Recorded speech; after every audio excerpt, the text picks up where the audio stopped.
म यो दुनियाँ जस्तो भिड जस्तो सोच्दिन। मलाई लाग्छ यी सब कुरा केही होइनन्। यो दुनियाँले खोजे जस्तो धन सम्पत्ति भएन, म प्रख्यात भइन, वा मसँग महँगा घर र गाडी भएनन् भनेर म चिन्ता लिनेवाला छैन।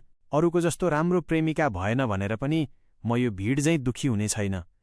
आखिर यी कुराहरू किन चाहियो र? म किन यो भिड जस्तै व्यर्थैमा दुखी हुने?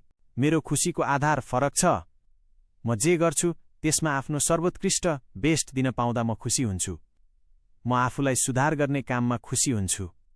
म आफ्नो काममा सधैँ राम्रो गर्ने कोसिस गरिरहन्छु। म यो भिड जस्तो मन बनाउन चाहन्न।